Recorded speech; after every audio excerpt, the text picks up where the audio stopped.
So if you guys don't mind sharing, what different types of lead sources do you guys use right now? Where do you get your leads from? I'm on a team, so I get them from my team leader and then Zillow. And Zillow's a relatively new one. I know it's not like the best, but we have that one. And then like hot pads and stuff, just like a bunch of different little ones. But mainly just my team leader sends them out. Okay, awesome. Thank you for sharing, Lauren. And the same for me, third parties, like Homelight, Up City, sign calls in. You said sign calls as well? Yeah. Okay. Awesome. What else? I'll answer you, but I actually have not gone into any leads yet. I'm still just getting started. Okay. Thank you for sharing. I appreciate that. Where else? What is the question? Sure, please. Hi, what is the question? Oh, I'm sorry. I asked where you guys are getting where are a lot of you getting your leads from right now? My leads come from my sphere of influence. Sphere. Okay. I was waiting for somebody to say that as well. Absolutely. Oh yeah, same here. I agree with you, Kathleen. Yeah, hi, Lauren. Yeah, 99%. Yeah, literally. I think all of my sales actually have been from SOI, but wow. But I guess she gives out the leads. That's why I'm on my own and not a team. I feel ya. So you're basically what you're saying is you're getting a lot from your COI. So you're getting referrals from them, or is it actually people in your COI that are giving you business? For me? Yeah. Both. So I work my database according to our Keller Williams model, the DTD2s. Okay. And keep in relationship with people. Right. Awesome. Anybody else have anything? Any other places that you guys get leads from?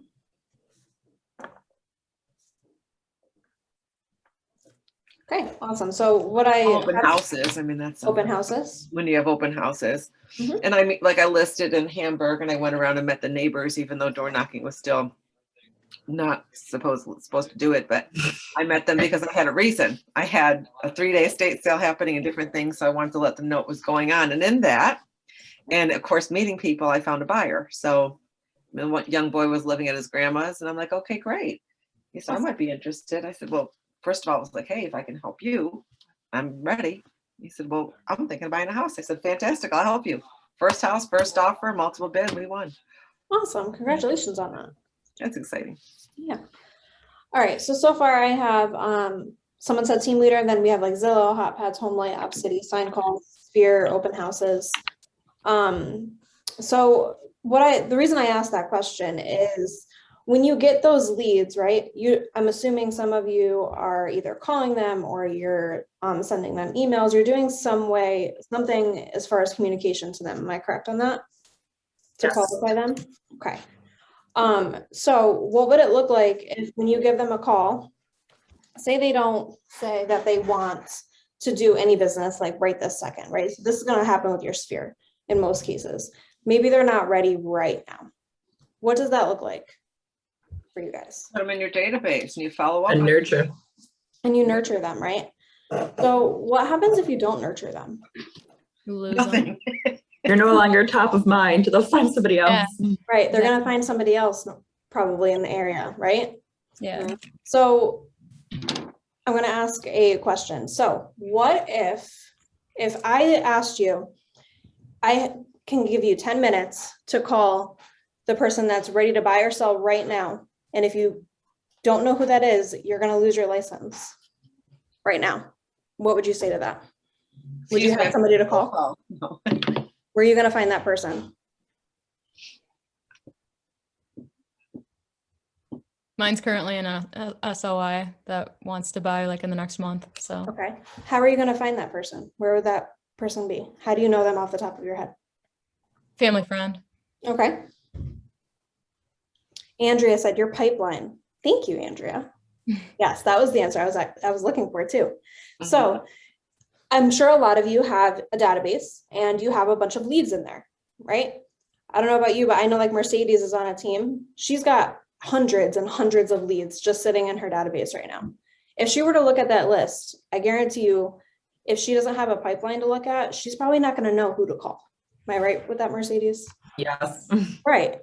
So what would it look like if you had a pipeline where you can easily just call through the list of people that you need to talk to at any given time? So you don't have to sit there and look at your list of 100 people and be like, all right, well, I don't know who should call today because I'm not sure who I contacted. I don't know if they are looking to buy right now. I don't know if they're looking to buy in 6 months. Just by looking at a list of names, you don't know a lot of information, right? Right. So if you were to put it in one place, like your pipeline, where it has all of those different stages, what would it look like if you can look at that and be like, okay, I can just call my Cultivate people today, or all my Nurture people today, or maybe people that are looking to buy and are just waiting to get pre-approved, right? So here's the next question. What does everybody use for a pipeline right now? Command. Command, okay. Does anybody else use something besides command? You guys can be totally honest with me, guys. I promise I'm not going to yell at you if you don't say something like command. I still have some on Market Leader. Market Leader, okay. Does anybody use a spreadsheet? You can raise your hand if you use a spreadsheet. That's totally fine. Okay. For my SOI, I do. Okay. So spreadsheet. Awesome. Now, if you use something other than command, like a spreadsheet or Market Leader, what does that look like? Do you have different categories as far as where people fall in your pipeline? So what I mean by that is, do you know because you called and qualified them at some point, right? Do you know where they are in the process? Are they looking to buy in 3 months? Are they looking to buy in 6 months? Are they looking to sell in a year? Do you know where they fall and what category they're in? Yes, like if they're hot, cold, if they're just being nurtured, if they're done being nurtured and they're hot, they're ready. Ask them all of the pre-qualifying questions. Right. Awesome. Okay. Anybody else want to share on that? Okay. So what we're going to go over today is how you can kind of maintain your pipeline without having to go to a Google spreadsheet or go to another platform of any kind, because in all honesty, your database should be in the system that you're going to use. I totally understand that. But if you have all of your database or your contacts in command, wouldn't it make a little bit more sense to use that system or your pipeline so that way you don't have to log into another system to find, okay, well, I have all these people, but now I need to see, okay, where they're all at. Because you kind of need to understand where everybody's at, and you can just stay in the same system. And what's nice is the pipeline, as you're moving people through the, I call it the life cycle of a transaction. So as you're moving them through your pipeline, you can see how much money you have in your pipeline. Now, I think Vicky, you mentioned Market Leader. Am I correct on that? I don't know where Vicky went. She did, yeah. Does Market Leader give you your GCI as far as how much commission you're going to earn? No, it doesn't. Okay. Good point. Does your spreadsheet do that? Yes, no, my spreadsheet, no, but the command will. The command pipeline will. Right. My SOI will not, no. Say that again. My SOI on Excel spreadsheet will not. It will not, right? No. So, all right. So show of hands or digital hands, whatever you want to do. How many of you are using command right now for opportunities so you can kind of see what your spreadsheet or your GCI looks like? Awesome. So a good amount of people on here. Awesome. So what I'm going to do is I'm going to walk you through creating an opportunity and some like tips and tricks on creating that opportunity and putting them in there. And then I'm going to show you some good features that pipeline will also help you with as far as updating your clients if you want them to get updated on certain things. You can do things with checklists, which we'll talk a little bit about as well. And then I can answer any other questions that you guys have. Sound good? All right, awesome. And feel free to stop me, guys, if you have questions. Okay. All right. So when you're in your pipeline here, what we're going to do is if you just log into command to get to your opportunities or your pipeline, you're going to go to this handshake over here on the left-hand side. All right, and it's going to be labeled opportunities. Mhm.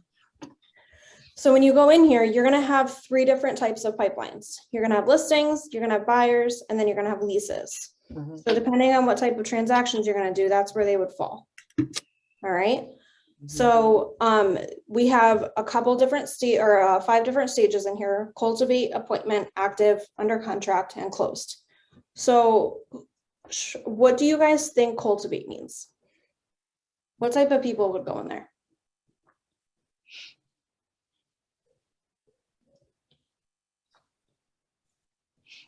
Anybody?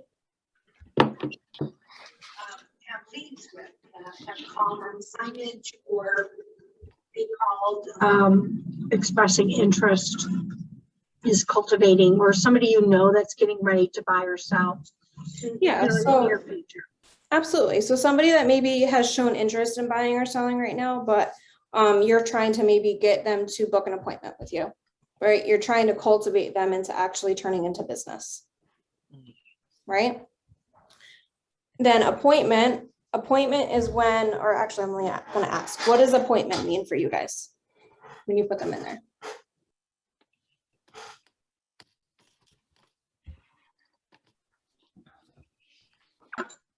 An appointment is something that is in the book that you're actually going to take a listing or do a buyer's consultation on.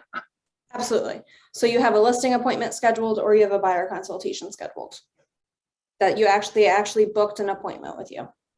Absolutely. And then active, that's pretty self-explanatory. So that basically means that they signed your listing paperwork or they're ready to be put in the MLS to go live. Or they're for a buyer, they're actively ready to work with you to find their home. And then with leases, same thing. They're either looking to find a home to rent or they are putting their rental unit up on the market for rental as well. Okay, so that means that they're actively looking to do it right now. They sign listing paperwork or buyer paperwork with you and they're ready to move on.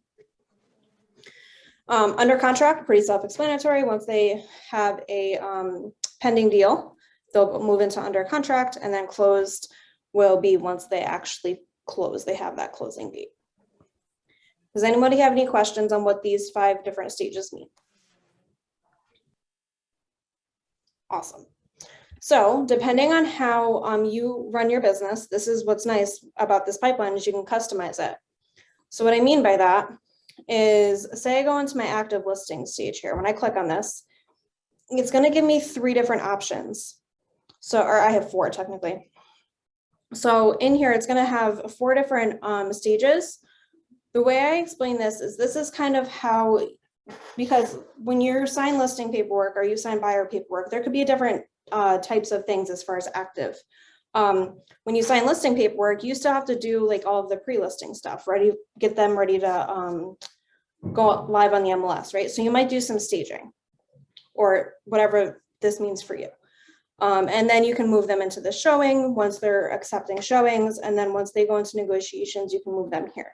Now, again, I had said that this is all customizable. How do I customize this? You're going to click on this edit stages button up here. And what's nice is you can customize these to fit your needs and how your business is run. So if you don't like that word staging and you want to change it to something else, like you can change it to pre-listing. What you can do is click this little edit button and change this to say pre-listing. Okay. Now also there's this probability section. Anybody know what probability means in here?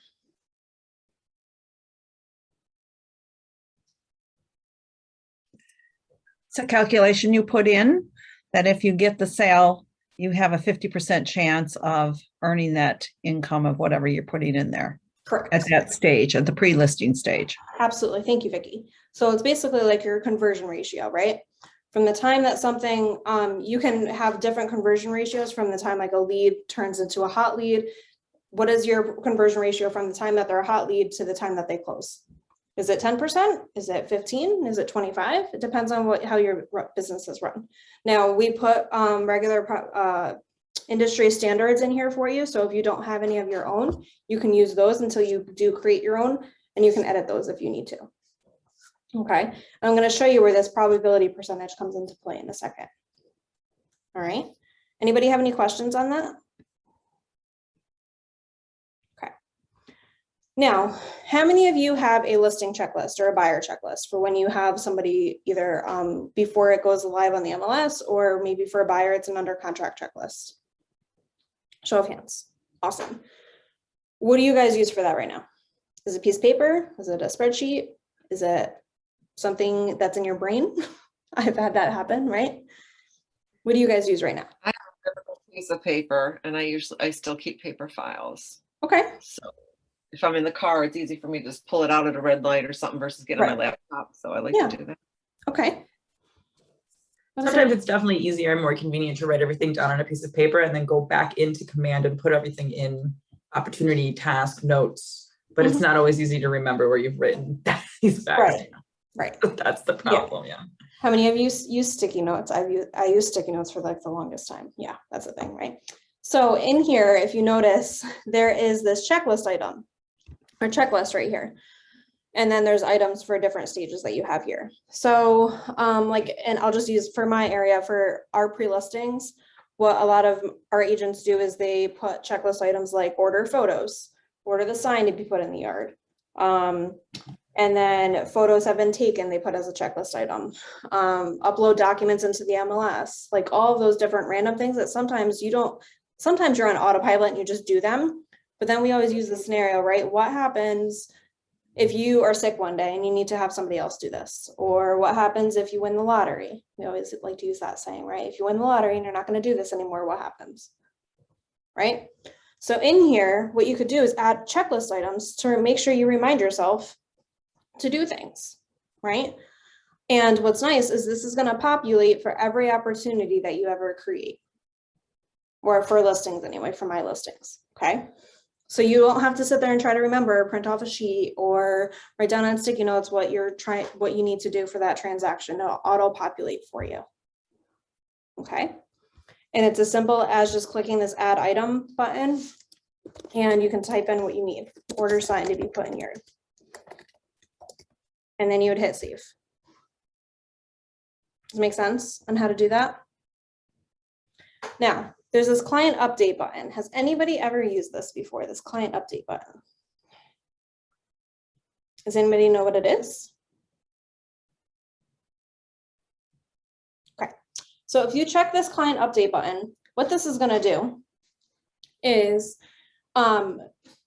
it basically is, you can choose what checklist items you want your clients to be updated on. So what I mean by that is if you want your client to know, all right, the photos have been taken, you can check this box. And at the end of the day, if you check this photos taken checklist item off, it will update your client and send them an email saying, all right, your photos have been taken as of today. Or if you want to put in, like for the order of the sign to be put in the yard, you want them to be aware that that's coming. You can again check that off and make sure that they know that that's on the way as well. But all of your things do not have to be client updates. So like upload docs in the MLS, they don't need to know that you did that. So you don't have to check that. But anything that you check as a client update will notify them at the end of the day once you have checked those things off for their specific transaction. Does it make sense to everybody? Anybody have any questions on that? All right, awesome. All right, so I'm going to go back to my pipeline here. Now, remember how we talked about that probability? So over here on the right-hand side, you have GCI. Who can tell me what GCI means? Gross commission income. Gross commission income. All right, so what does gross commission income mean? I'm new, I don't know what that means. It's the percentage of commission that you'll get before the broker fee and everything's taken out. Correct, thank you. So it's the way I kind of explain it, it's like the check that you get at closing that they have to mail to your broker, and then they process it and then you get your check, right? So it's your gross commission. It's the big check that you receive before all of your splits and taxes and all that fun stuff are taken out. Make sense? So as you're adding an opportunity, which we're going to see here in a second, you're going to have something that tracks your potential income and then probable income. So when you add an opportunity, what ends up happening is it's going to ask you what the volume or maybe the listing price or your buyer's budget is. And then it's going to ask you for your commission rate. What the system does is it takes the $100,000, I'm just using that as an example, multiplies it by the 2.5%, and that'll give you how much, what is your gross commission on that? 2,500? Okay, shake your head, yes, 2,500, 25, okay. Just making sure you guys are all out there. So $2,500, so that potential income is gonna go into here. So if I add an opportunity where my income should be 2,500, this is gonna go from 7,000 to 9,500, okay? Now that probable income, based on where I put that opportunity in this pipeline, is where it's gonna spit out my probable income, based on my conversion ratios that I added before. Does that make sense to everybody? So say I was in here, I think one of them was 50%, right? So if I put my listing in the pre-listing section, my conversion ratio is anytime I put something in pre-listing, I usually have a 50% chance of closing on that transaction. So if I take 2,500 divided by 2, so 50% of that, what is that? What's that number?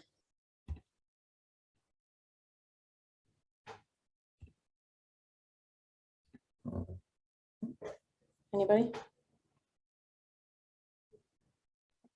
50. Thank you. Who was that? I appreciate whoever spoke up.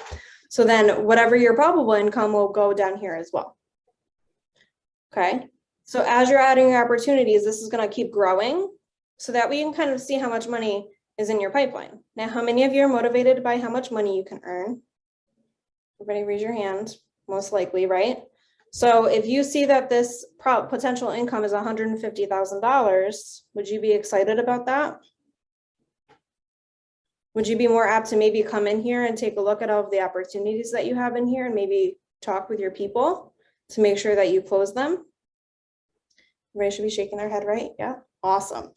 All right, so now we're going to talk about creating an opportunity and how that works. So an opportunity is basically the way that KW explains it is an opportunity to earn business or earn a commission, right?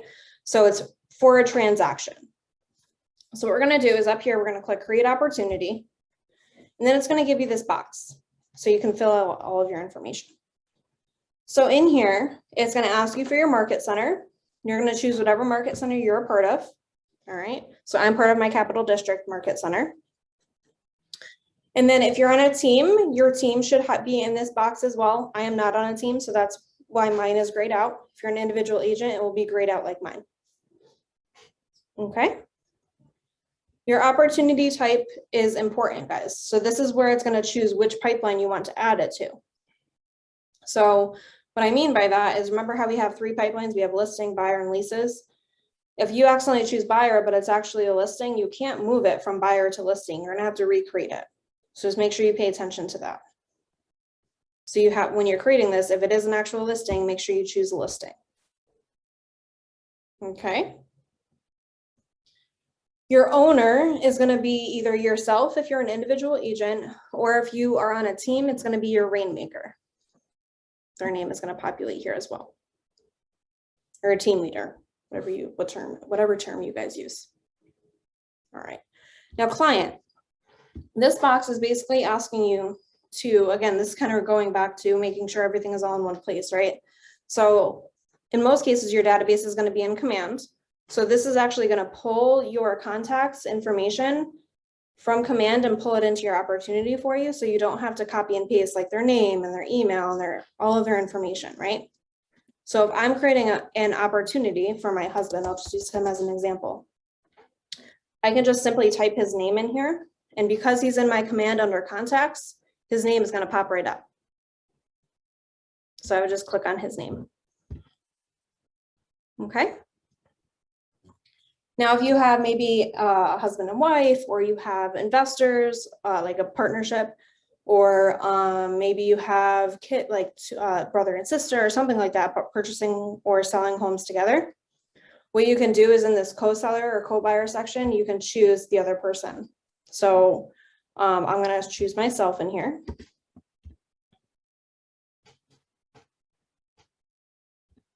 Okay. Jonathan, I'm gonna bring up your point in a second, if you don't mind. And then down here, so this is where your clients are, and then your opportunity name. So in my market center, we always ask our agents to put the property address if you know the property address. Your policies might be different per your market center.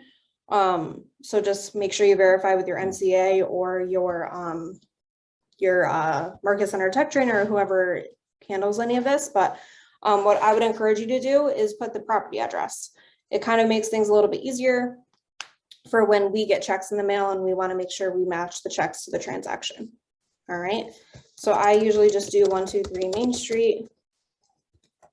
And then I'll put Albany, New York. Okay. Now I always get this question. Well, if you change the name from the contact name to the address, how are you going to know the client that it's associated with? What'll happen is when you're viewing your opportunities, you can see the main contact name next to it. So you won't lose that contact information, if that makes sense. All right. All right. How many of you use custom tags in here if you use the system? Anybody? What types of custom tags do you guys put in here? What do you use them for? Like if it was something that came through from like a third party, I'll put the tag like home light, and then I'll put, you know, team lead, and then I'll put my tag on it as well. Haven't Mets. So you kind of do it based on I was gonna say referral source. Your your lead source, if you will. Yes. Why do you think that would be important? For when getting paid and when you're trying to filter everything out.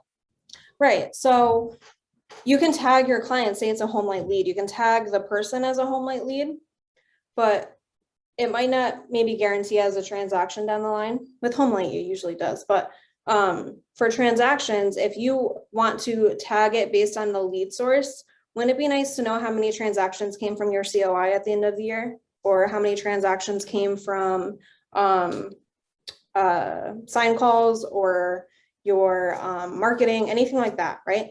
Why would that be important? So you can track where the most revenue is coming from. You can Right. track where it's all coming from. Exactly. And we're in that area. Yeah, so you want to track your ROI, right? Does everybody know what ROI stands for? Return on investment. Return on investment. Thank you. So you want to make sure that where you're spending your money is actually worth it, right? If you have no idea if the money that you spent on home light actually gave you transactions, then you might still be paying for them if you have to pay them. And then it might not be generating you any business. So it's really good to kind of keep track of all of that. So for custom tags, what I would encourage you to do is do lead sources. And then other things that people do is the year that they closed. So what I mean by that is you can see I have like 2021 buyer in here. Or what other people do is do like closed and do whatever the year is. So I already have closed 2021. So what that helps you with, guys, is because Command is going to keep all of your opportunities of all time. So when you go into, there's something called an all opportunities tab, which I'm going to show you in a second. When you go in here, what it's going to do is it's going to pull any opportunity that you've ever created. But if you pull by that tag, you can see the number of transactions that you closed that year so far, or if you're looking up a past year, you can do that as well. Does it make sense? Any questions on this, guys? Awesome. All right, so the next thing here is your estimated closing date. Jonathan, your hand is up. Did you have a question? I just want to make sure I get to you. If you don't, you're done. No, I'm sorry. No, it's okay. I just wanted to make sure you're good. Sorry. It's okay. So your estimated close date, this is if when you're inputting this transaction, say you already know like the estimated closing date, maybe you're already putting it in under contract, you can put that closing date in there. But most likely in the beginning, guys, you don't have to worry about that. All right. All right, so for a listing, it's gonna ask you for that estimated listing price. So even in the beginning, guys, in most cases, you probably have an idea of what a home might be worth.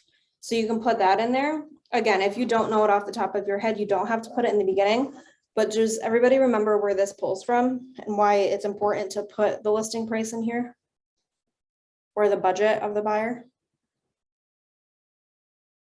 What does that do for you? Shows your potential income. Shows your potential income. Thank you, Vicky. Yeah, so that's where it pulls over here into your GCI and your potential income. So if you put in, say, it's a $180,000 house, I'm just using as an example. What that will do is it's going to take your listing price and multiply it by that commission rate again, remember? So for your commission rate, what you're going to want to make sure you do is you're going to put in the commission rate that you are going to earn. So what does that mean? If I have a listing, you list it for X%. I'm not going to give any examples, but you're going to list it for X%. And in most cases, you have to pay a co-broke, right? So you're going to subtract that co-broke from your listing percentage, and then you get the remainder. Am I correct on that? Yes, right. So for a listing, make sure you take out that co-broke percentage. So in my area, it would normally be 3.5%. All right. And then for a buyer, and again, in my area, we get around 2.5%, but again, your area might be different. So just make sure you put in the area or the commission that you will earn. All right. All right, and then your opportunity phase and stage. So this basically says, all right, where in my pipeline do I want this opportunity to go? So I had a conversation with this person already. So we actually booked an appointment as soon as they called me. So I'm going to put them in my appointment phase. All right, and then I scheduled the appointment already. Okay, does it make sense on how to put all of this info in here? All right, I'm gonna call this person a Facebook person. All right, awesome. So then what I'm gonna do is just click on this create button, and it's going to bring me to this screen here. Any questions on how I got to this page? Awesome. Now, any of that information that I just inputted, guys, all you would have to do is click on this little pencil button right here, and you can change any of the information I just added, along with some extra dates too. So if you want to put in your contract date here, once you guys go under contract, you can put that in there. You can add the estimated closing date once you have that as well. You can add all of these extra dates in here if you'd like. You can change where they fall in the pipeline. So say I booked the appointment and then they canceled, so I put them back into Cultivate. I'm going to put them into Hot. You can do that here. You can change the name of your opportunity if you need to. All that fun stuff. Okay, any questions on this? Okay. So in here, what'll happen is, so I created my opportunity and everything. Now what'll happen is if I go back to my pipeline, I have something in my Cultivate stage now. So notice how down here it gives you the volume. How many of you sometimes your coaches, maybe if you guys have coaches, maybe they ask you for your numbers. They say, okay, well, how many active listings do you have, or how many active buyers, things like that, or maybe they want the volume, how much pending do you have? Wouldn't it be nice for you to just go in here and look at this and say, okay, well, I have this much pending, so you don't have to go into your MLS. Everybody raise your hand. That would be easier for everyone, right? Yeah. So for those of you that have coaches, you totally get what I'm saying, right? Sometimes even your team leader might come to you and be like, hey, how's your business look? What's going on? So in here, it will tell you how much in volume you have in each of these different phases, which is nice, right? And what's also nice is there's this average time. So what does that mean? So what this basically says is, all right, you have one opportunity in here, and it's been, so say I had 5.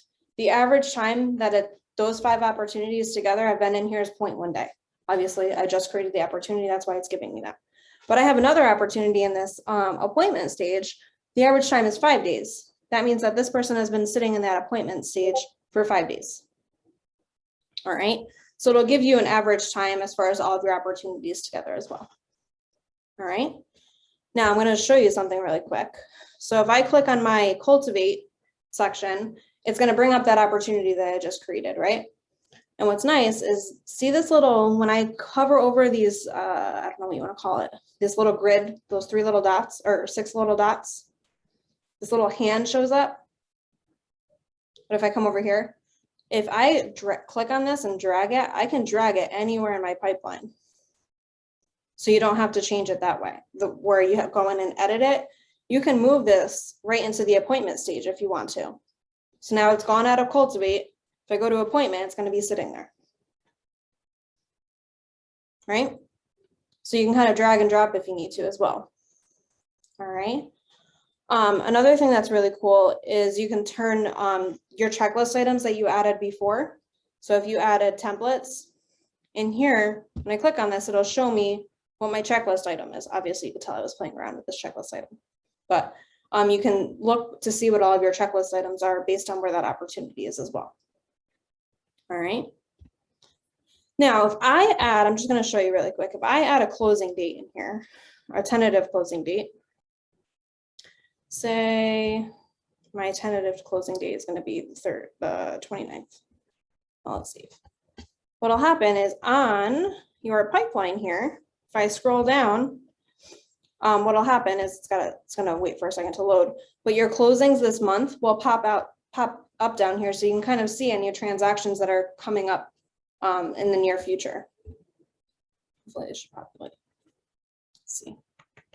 Yeah, it should populate, just taking a couple minutes, but any closings that you have scheduled for the month or that are pending, if you add that 10x estimated closing date, it'll show up down in this little section down here as well, which is nice.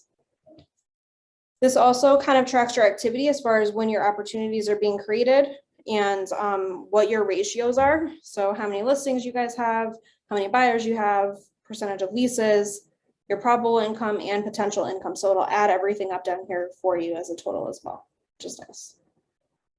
All right.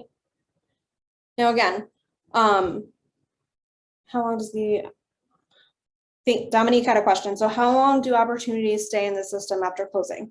They always stay in the system. Now, what I will say is if you move them into this closed section, they fall. So say you move that opportunity that I just had into the closed section and it closed in October.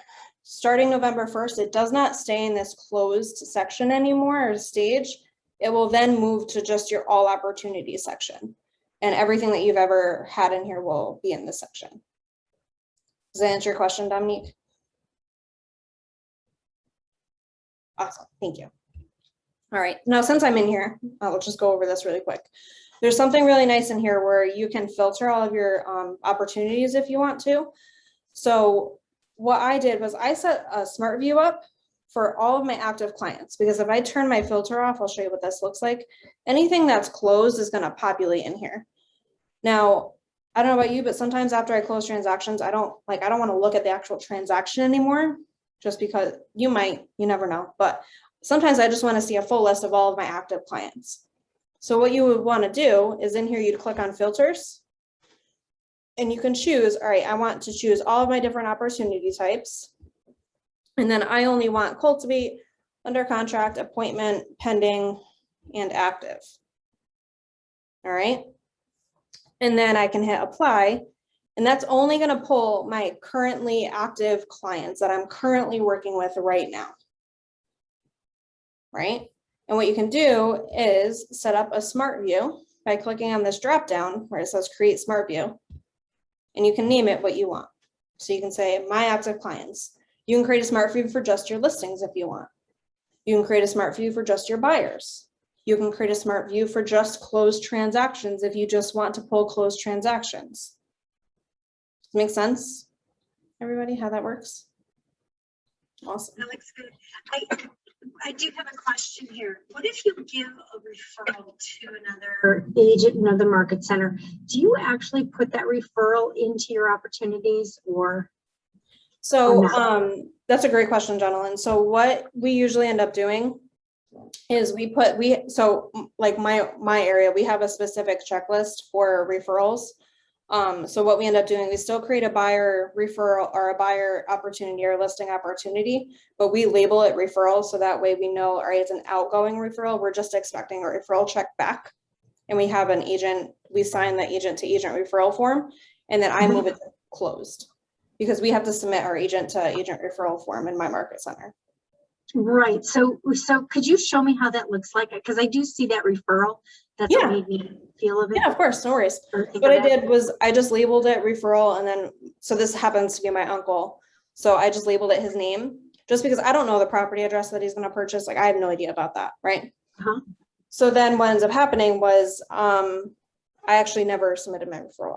Don't listen to me, bad person, but, I have the referral form that I have to submit to my market center. And then they'll accept it. And then once the referral, we don't do a commission for referrals in our market center. I'm not sure if Allie would want you to, or Tina would want you to, Jonalyn. Just because, like, I don't know what the check's gonna be when I receive it. Like, I have no idea what it is, right? So we actually don't do a commission or anything like that. My MCA just checks to see if we have that referral agreement in place. But it allows you to still know what you've referred out. And, so you can say, hey, look, I had these 3 referrals to these other agents. It allows you to check on them if you want to. Exactly.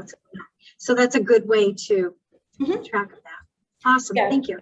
Of course. And I always label, so like I label it referral. You could probably create a tag as well, saying like referral, and then maybe do the agent's name that you referred them to, so you know which agent to contact if you want, and stuff like that as well.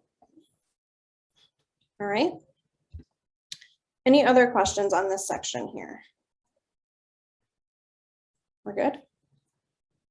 Awesome. Does anybody have any questions on how to navigate your pipeline, or how you even like go in here and see the list of people that you should probably call for that given day or anything like that? We're good?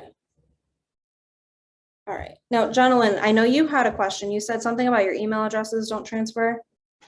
Yes, when I have a client in contacts, and then their name shows up, but when you go over, it's all missing from the detail section of it. So I didn't know how it transfers over. So it's not gonna, only the name of the contact will transfer over, and the email address transfer, like depending, so we use DocuSign. I think you guys use DocuSign too. So your email address will transfer into DocuSign, but as far as their address, like their primary address, that's not gonna move over because the system doesn't really know if that's the address that they're listing for sale or not. So it won't pull that information over. It's usually only their name and contact info. Okay. Makes sense. So like when you're looking at an opportunity, I'll show you what I mean by that. When you're looking at an opportunity, you can click on like my husband's name up here and you can see all of his info, but nothing's really going to pull over here because it only has the contact name. There's nothing as far as the property address other than right here. But that's the system doesn't automatically assume the place that they live is what they're selling. Okay. So do you think that's coming down the system? I mean, coming down the pipeline in DocuSign, that it's going to transfer over and pull over? Yeah, so I will say that we're working on the autofill functions in DocuSign itself as far as like everything that's in that contact card, if you will, to move over to DocuSign. So like their primary address, things like that. So we are working on that. As far as it populating the opportunity itself, it's probably not going to populate the address ever, just because they're different.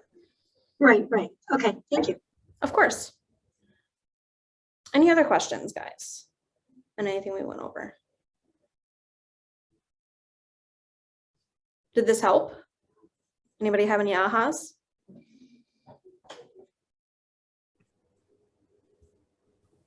I love how you can edit the stages.